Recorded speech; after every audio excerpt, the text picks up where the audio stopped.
परिचय। बच्चों, आज हम तत्वों के वर्गीकरण का अध्ययन करेंगे। ठीक है सर। सर, पर हम तत्वों का वर्गीकरण कैसे करेंगे? हम तत्वों का वर्गीकरण आवर्त सारणी की मदद से करेंगे। सर, आवर्त सारणी क्या होती है?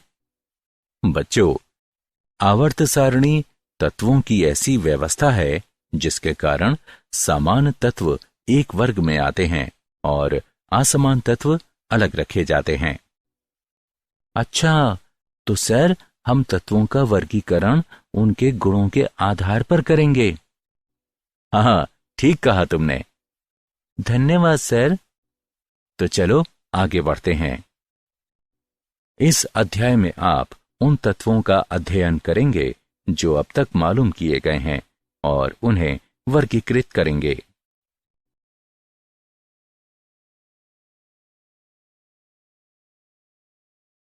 उद्देश्य। इस पाठ के अंत में आप निम्न करने में सक्षम हो जाएंगे: आवर्त सारणी के तत्वों को वर्गीकृत करना, आवर्त सारणी की उत्पत्ति पर विमर्श करना, मेंडलीव की आवर्त सारणी को समझना, आधुनिक आवर्तिता नियम को बताना, 100 से अधिक परमाणु क्रमांक वाले तत्वों के नामकरण को जानना, तत्वों के इलेक्ट्रॉनिक विन्यास पर विमर्श करना, आवर्त सारणी को एस, पी, डी और एफ ब्लॉकों में विभाजित करना, तत्वों के गुण धर्मों में आवर्तिता को समझना, तत्वों के रासायनिक गुणों में आवर्तिता को समझना।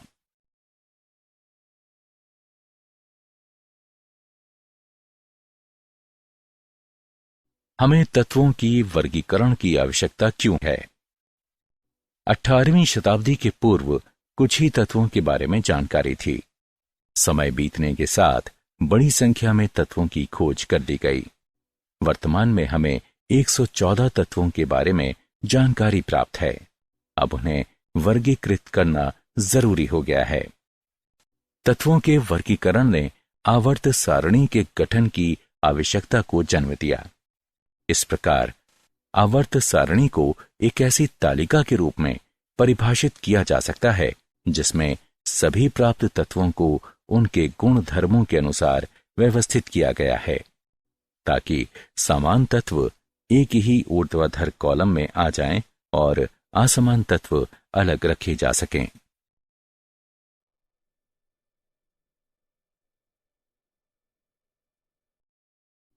आवर्ती वर्गीकरण की उत्पत्ति। डॉबेराइनर त्रिक। उन्होंने देखा कि कुछ समान तत्व 3 तत्वों के समूहों में उपस्थित हैं और उन्होंने इसे त्रिक का नाम दिया। इस त्रिक की दिलचस्प विशेषता ये थी कि प्रत्येक त्रिक के बीच वाले तत्व का परमाणु भार शेष दोनों तत्वों के परमाणु भार के औसत मान के लगभग बराबर था। उदाहरण के तौर पर लिथियम, सोडियम और पोटेशियम एक त्रिक का निर्माण करते हैं। सोडियम का परमाणु भार बराबर लिथियम का परमाणु भार प्लस पोटेशियम का परमाणु भार बराबर 7 जमा 39/2 बराबर 23। हालांकि त्रिक का यह नियम कुछ ही तत्वों पर लागू किया जा सका। अष्टक का नियम। जॉन अलेक्जेंडर न्यूलैंड ने तत्वों को उनके परमाणु भार के बढ़ते हुए क्रम में व्यवस्थित किया और पाया कि दिए गए किसी तत्व से प्रारंभ करने पर 8वें तत्व के गुण पहले तत्व के गुणों के समान थे। निम्नलिखित व्यवस्था अष्टक के नियम को दर्शाती है। अष्टक का यह नियम कैल्शियम के आगे के तत्वों पर लागू नहीं किया जा सकता, यहां तक कि आदर्श गैसों की खोज के साथ 8वां तत्व भी समान नहीं रह गया।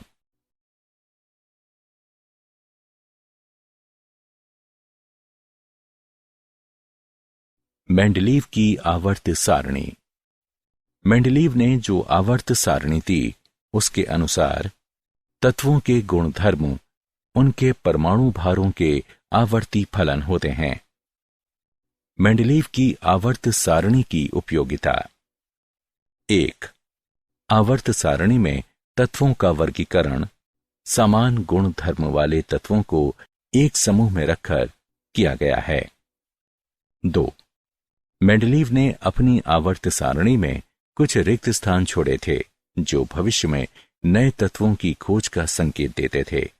कुछ गुणों की प्रगुक्ति भी पूरी निष्पक्ष सटीकता के साथ की गई थी।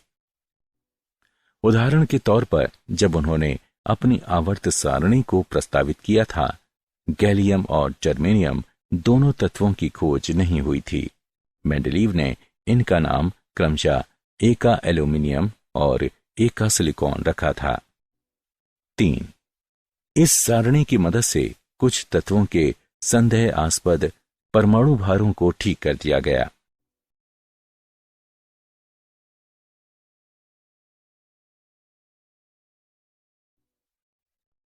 आधुनिक आवर्त नियम और आवर्त सारणी का वर्तमान स्वरूप। आधुनिक आवर्त नियम कहता है कि तत्वों के भौतिक और रासायनिक गुणधर्म उनके परमाणु क्रमांकों के आवर्ती फलन होते हैं। वर्तमान की आवर्त सारणी का स्वरूप दीर्घ है। आवर्त सारणी की क्षैतिज पंक्तियों को आवर्त यानी पीरियड्स कहा जाता है। एक आवर्त में समान बाह्य इलेक्ट्रॉन विन्यास वाले तत्वों को रखा जाता है। पूरी सारणी में 7 आवर्त हैं जिनके नंबर 1, 2, 3, 4, 5, 6 और 7 दिए गए हैं। आवर्त 2 और 3 में से प्रत्येक में 8 तत्व रखे गए हैं। ये लघु आवर्त कहे जाते हैं। चौथे और 5वें आवर्तों में से प्रत्येक में 18 तत्व रखे गए हैं जिन्हें दीर्घ आवर्त कहा जाता है। 6वें आवर्त में 32 तत्व हैं और इसे दीर्घतम आवर्त कहा जाता है। आवर्त सारणी का ऊर्ध्वाधर स्तंभ वर्ग कहलाता है। वे तत्व जो एक वर्ग से संबंधित होते हैं एक परिवार का गठन करते हैं। उदाहरण के तौर पर वर्ग 17 के तत्व हैलोजन परिवार का गठन करते हैं। इसी तरह वर्ग 16 के तत्व ऑक्सीजन परिवार का गठन करते हैं।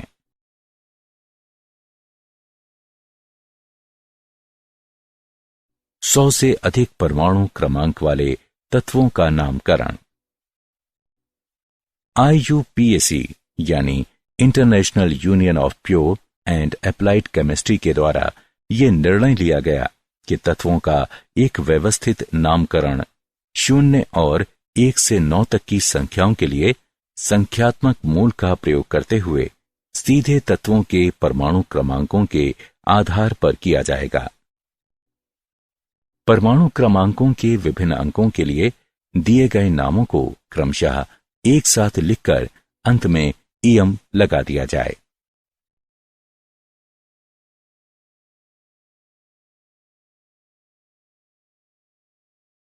उदाहरण 120 परमाणु क्रमांक वाले तत्व की खोज नहीं की गई है। इस तत्व का नाम और प्रतीक क्या होगा? हल। दिया गया परमाणु क्रमांक 120 है, अतः नीचे दी गई सारणी के अनुसार 120 के लिए हम अनबाइनिल लिख सकते हैं। उसके बाद EM जोड़ेंगे, अतः ये अनबाइनीलियम कहलाएगा और इसका प्रतीक होगा UPN।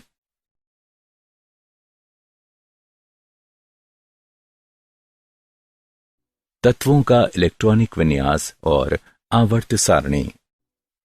किसी परमाणु के कक्षकों में इलेक्ट्रॉनों की व्यवस्था उसका इलेक्ट्रॉनिक विन्यास कहलाती है।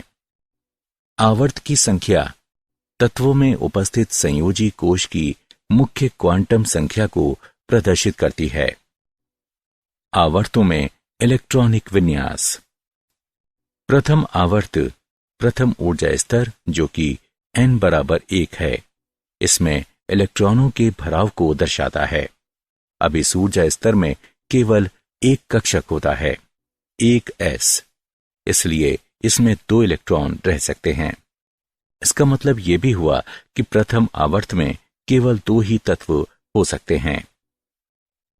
दूसरे आवर्त में इलेक्ट्रॉनों के भराव द्वितीय ऊर्जा स्तर जो कि n बराबर 2 है, इससे शुरू होता है।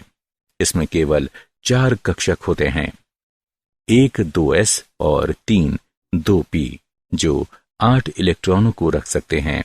अतः दूसरे आवर्त में 8 इलेक्ट्रॉन होते हैं। तीसरे आवर्त n बराबर 3 में इलेक्ट्रॉनों के भराव 3s कक्षकों में होता है।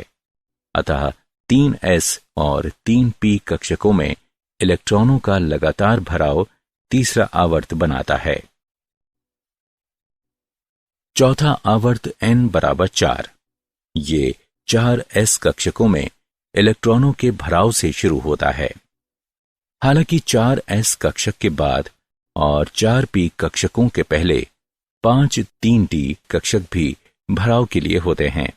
अतः पूरे 9 कक्षकों में 1 4s, 5 3d और 3 4p कक्षक भरने के लिए होते हैं। ये उल्लेखनीय है कि 3d कक्षकों में भराव स्कैंडियम यानी परमाणु क्रमांक बराबर 21 से शुरू होता है। स्कैंडियम परमाणु क्रमांक बराबर 21 से जिंक परमाणु क्रमांक बराबर 30 तक के तत्व 3d संक्रमण श्रेणी के तत्व कहलाते हैं।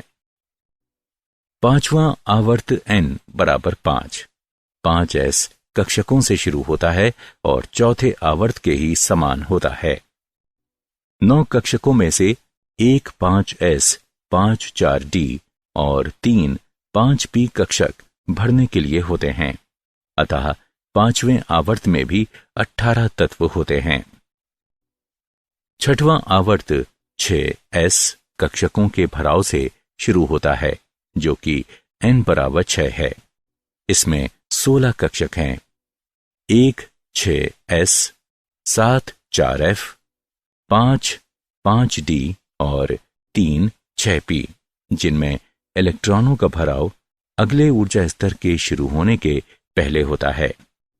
4f कक्षकों में भराव सीरियम यानी परमाणु क्रमांक 58 से शुरू होकर ल्यूटीशियम यानी परमाणु क्रमांक 71 पर समाप्त हो जाता है। ये प्रथम f संक्रमण श्रेणी का गठन करता है, जिसे लेंथेनॉइड श्रेणी कहा जाता है। सातवां आवर्त n बराबर 7, 7s कक्षक से शुरू होता है। ये उत्तरोत्तर 7s, 5f, 6d और 7p कक्षकों के भराव को दर्शाता है, पर यह अभी तक अपूर्ण है। वर्तमान में इसमें केवल 19 तत्व हैं। 5f कक्षकों तक भराव थोरियम परमाणु क्रमांक 90 से शुरू होकर लॉरेंशियम परमाणु क्रमांक 103 पर समाप्त हो जाता है। यह द्वितीय f संक्रमण श्रेणी का गठन करता है, जिसे एक्टिनॉइड श्रेणी कहा जाता है। वर्गवार इलेक्ट्रॉनिक विन्यास। एक वर्ग में उपस्थित सभी तत्व समान रासायनिक गुणधर्म प्रदर्शित करते हैं, क्योंकि उनके बाह्यतम कोश में इलेक्ट्रॉनों की संख्या और वितरण एक ही प्रकार का होता है।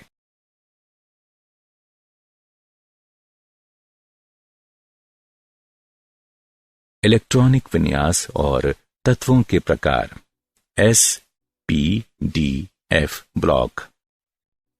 आवर्त सारणी के दीर्घ स्वरूप को 4 मुख्य ब्लॉकों में बांटा जा सकता है। ये ब्लॉक हैं s, p, d, f block. इस वर्गीकरण के 2 अपवाद हैं।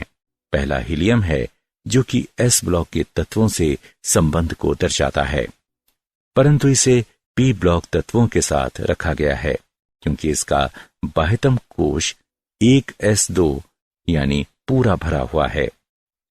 दूसरा तत्व हाइड्रोजन है। इसमें केवल 1 इलेक्ट्रॉन होने की वजह से इसे s ब्लॉक में रखा जा सकता है, और वर्ग 17 के तत्वों की तरह ये 1 इलेक्ट्रॉन प्राप्त भी कर सकता है। इसलिए इसे आवर्त सारणी में सबसे ऊपर रखा गया है। s ब्लॉक तत्व वे तत्व जिनमें अंतिम इलेक्ट्रॉन अपने बाह्यतम ऊर्जा स्तर के एस उपकोष में प्रवेश करता है। एस ब्लॉक तत्व कहलाते हैं। ये ब्लॉक आवर्त सारणी के सबसे बाईं तरफ स्थित है। इसमें वर्ग 1 और 2 के तत्व शामिल हैं। इनके विन्यास सामान्य हैं, जहां N बाह्यतम कोश को प्रदर्शित करता है। वर्ग 1 के तत्व एल्कली धातु और वर्ग 2 के तत्व एल्केलाइन मृदा धातु कहलाते हैं। पी ब्लॉक तत्व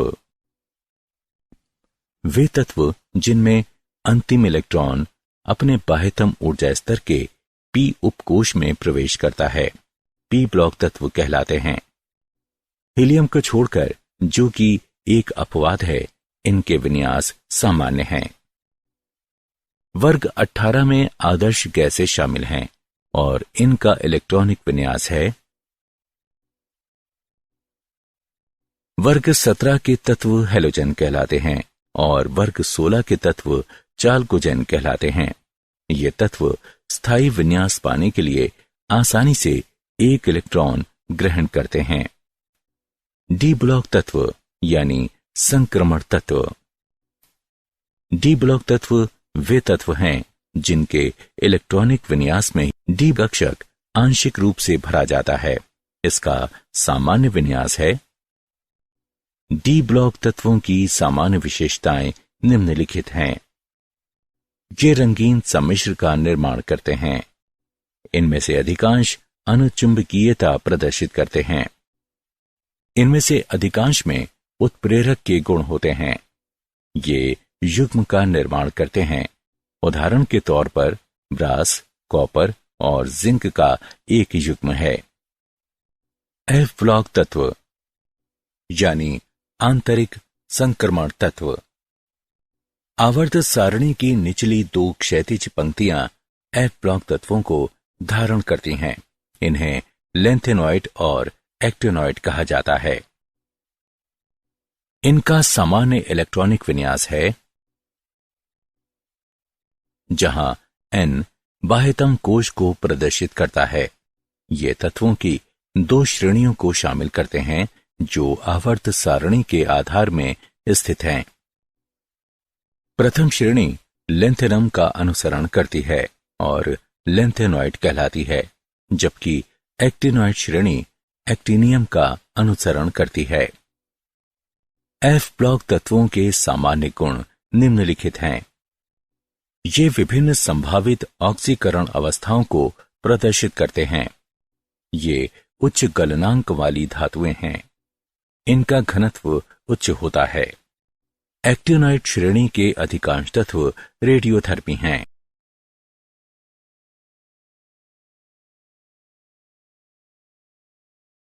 धातु, अधातु और उपधातु। धातुएं ठोस यानी मजबूत होती हैं। धातुएं आघातवर्ध्य और तन्य होती हैं। धातुओं के गलनांक और क्वथनांक उच्च होते हैं। धातुएं ऊष्मा और विद्युत की सुचालक होती हैं। धातुएं पॉलिश करने पर चमक उठती हैं। अधातुएं भंगुर होती हैं। अधातुएं ऊष्मा और विद्युत की अल्पचालक होती हैं। वे तत्व जो धातुओं और अधातुओं दोनों के गुण प्रदर्शित करते हैं उपधातु कहलाते हैं।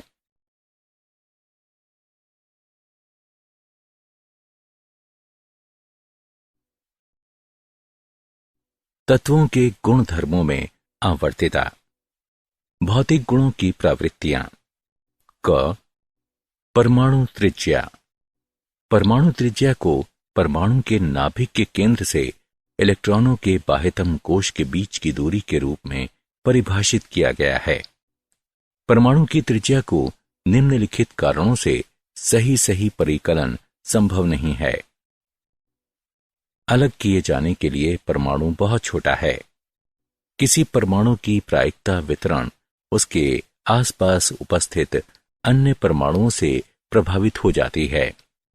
परमाणुओं का आकार एक दूसरे से जुड़ने वाले आबंधों की अवस्था के अनुसार बदल जाता है।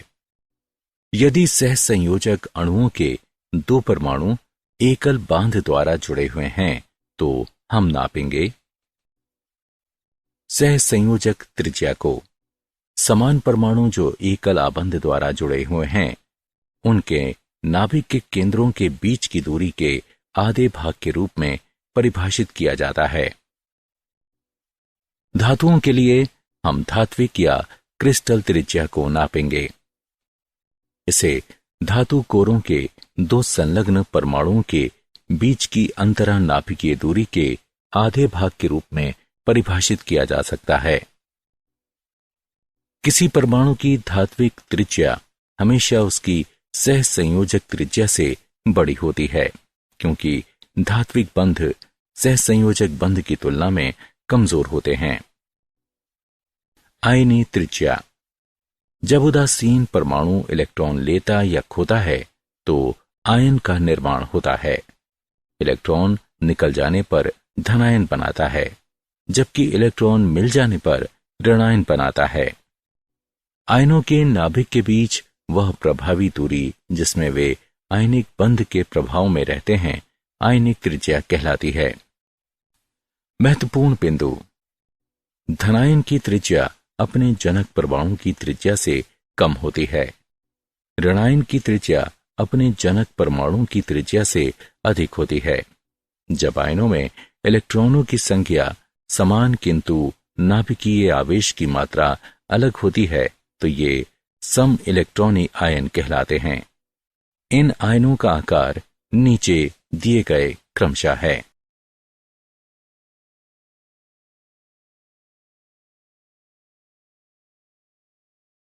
आयनन एंथैल्पी। विलगित गैसीय परमाणु से बाह्यतम इलेक्ट्रॉन को बाहर निकालने में जो ऊर्जा लगती है उसे तत्व की आयनन एंथैल्पी कहते हैं। यदि हम किसी गैसीय परमाणु A को आयनन ऊर्जा प्रदान करते हैं तो ये एक इलेक्ट्रॉन को बाहर निकालता है। उत्तरोत्तर आयनन ऊर्जा। गैसीय परमाणु से एक बार जब इलेक्ट्रॉन पृथक हो जाता है तो धनात्मक आयनों से एक के बाद एक दूसरे और उत्तरोत्तर इलेक्ट्रॉनों के पृथक होने की संभावना होती है। उदाहरण,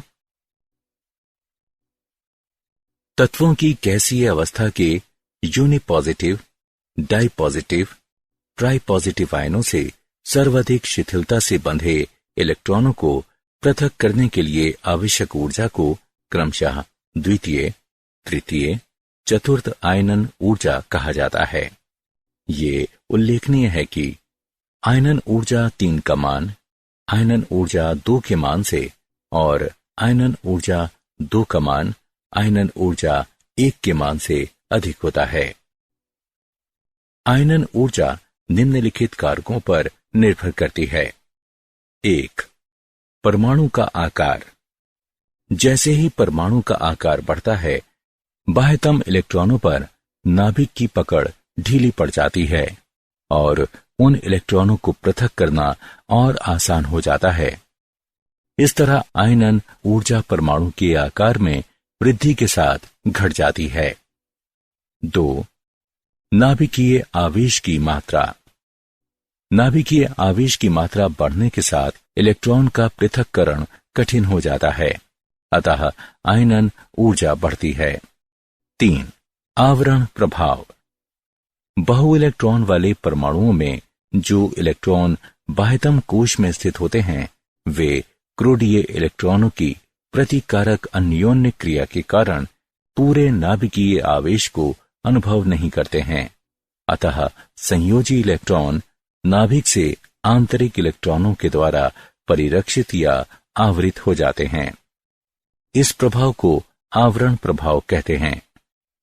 आंतरिक इलेक्ट्रॉनों की संख्या में वृद्धि के साथ आयनन ऊर्जा में कमी आती जाती है। 4. इलेक्ट्रॉनिक विन्यास। जिस परमाणु का विन्यास ज्यादा स्थायी होता है उसमें इलेक्ट्रॉन खोने की प्रवृत्ति कम होती है, जिसके परिणाम स्वरूप उसकी आयनन ऊर्जा का मान उच्च होता है।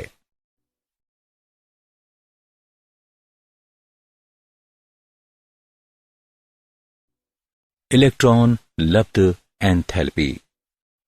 इलेक्ट्रॉन लब्ध एंथैल्पी को एक परमाणु या अणु की ऋणायन बनाने की योग्यता के रूप में परिभाषित किया जाता है, जो कि परमाणु या अणु द्वारा एक इलेक्ट्रॉन ग्रहण किए जाने पर निर्मुक्त की गई ऊर्जा के रूप में व्यक्त की जाती है। इस प्रक्रम को निम्नलिखित तरीके से व्यक्त किया जा सकता है। प्रक्रम को ऊष्माक्षेपी या ऊष्माक्षोषी हो सकता है। इलेक्ट्रॉन लब्ध एंथैल्पी को प्रभावित करने वाले कारक। नाभिकीय आवेश। अधिक नाभिकीय आवेश की मात्रा अधिक तेजी से आने वाले इलेक्ट्रॉनों को आकर्षित करेगी और इलेक्ट्रॉन लब्ध एंथैल्पी का ऋणात्मक मान अत्यधिक होगा। परमाणु का आकार। यदि परमाणु का आकार बड़ा है तो नाभिक और अतिरिक्त इलेक्ट्रॉन के बीच की दूरी अधिक होगी और इलेक्ट्रॉन लब्ध एंथैल्पी का ऋणात्मक मान कम होगा। इलेक्ट्रॉन विन्यास। यदि परमाणु का विन्यास स्थायी होता है तो उसमें इलेक्ट्रॉन ग्रहण करने की प्रवृत्ति कम होती है, जिसके परिणाम स्वरूप उसकी इलेक्ट्रॉन लब्ध एंथैल्पी का मान अत्यधिक धनात्मक होगा।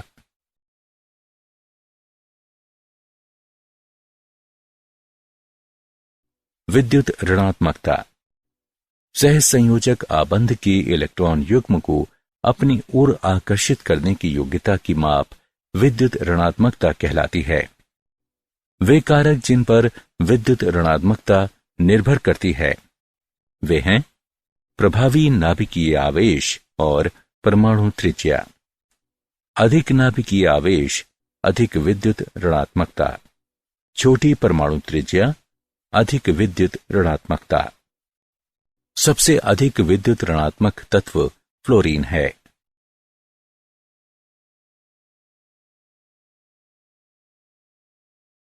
रासायनिक गुणधर्मों में आवर्त प्रवृत्ति। संयोजकता में आवर्तिता या ऑक्सीकरण अवस्थाएं।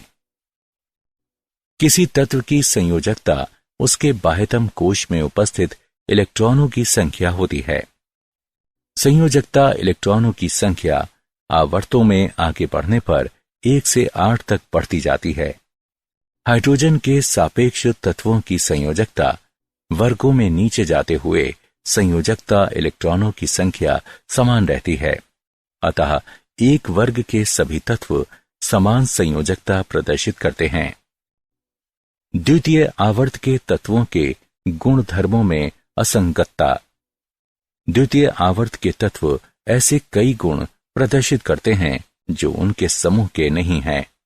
उदाहरण, बेरिलियम और लिथियम के यौगिक सहसंयोजक बंध बनाते हैं। ये गुण एस ब्लॉक के अन्य तत्वों में नहीं पाया जाता। नाइट्रोजन और ऑक्सीजन द्विपरमाणुवीय अणु बनाते हैं, जबकि उनके समूह के अन्य सदस्य बहुपरमाणुवीय अणु बनाते हैं। विकर्ण संबंध। लिथियम, बेरिलियम और बोरोन की विद्युत ऋणात्मकता विकर्ण संबंधों को दिशा देती है। लिथियम आश्चर्यजनक ढंग से मैग्नीशियम से, बेरिलियम एल्यूमिनियम से और बोरोन सिलिकॉन से समानता रखता है। विद्युत ऋणात्मकता आवर्तों में दाएं से बाईं ओर जाने पर बढ़ती है। आवर्त प्रवृत्ति और रासायनिक क्रियाशीलता। एल्कली धातुओं के बीच रासायनिक क्रियाशीलता एक इलेक्ट्रॉन खोकर और धनायन के निर्माण से होती है, जबकि हैलोजन एक इलेक्ट्रॉन प्राप्त कर ऋणायन के निर्माण द्वारा रासायनिक क्रियाशीलता प्रदर्शित करते हैं। रासायनिक क्रियाशीलता आवर्त सारणी के केंद्र में सबसे कम होती है।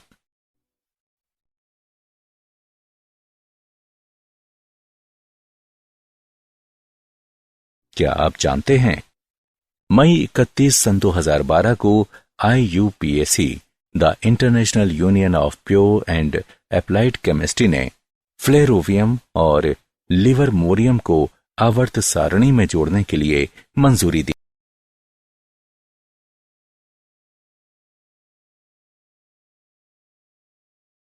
सारांश। आइए हमने जो कुछ सीखा है उसे संक्षेप में दोहराएं। वर्तमान में 114 तत्व ज्ञात हैं। डॉबेराइनर ने देखा कि कुछ तत्व 3 के समूह में मौजूद हैं, जिनको उन्होंने त्रिक का नाम दिया। जॉन अलेक्जेंडर न्यूलैंड ने तत्वों को उनके परमाणु भार के बढ़ते हुए क्रम में व्यवस्थित किया और पाया कि किसी भी तत्व से प्रारंभ करने पर 8वें तत्व के गुण पहले तत्व के गुणों के समान थे। मेंडलीव ने एक आवर्ती नियम दिया। नियम कहता है, तत्वों के गुणधर्म उनके परमाणु भारों के आवर्ती फलन होते हैं। आवर्त सारणी की वर्तमान स्वरूप दीर्घ है। IUPAC ने 100 से अधिक परमाणु क्रमांकों वाले तत्वों के लिए एक व्यवस्थित नामकरण पद्धति दी।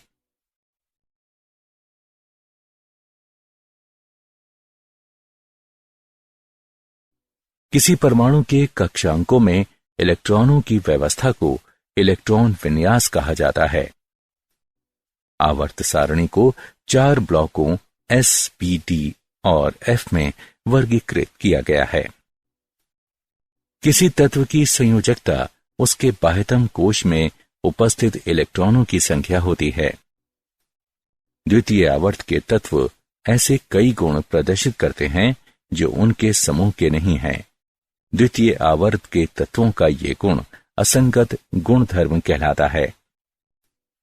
लिथियम, बेरिलियम और बोरोन की विद्युत ऋणात्मकता विकर्ण संबंधों का नेतृत्व करती है।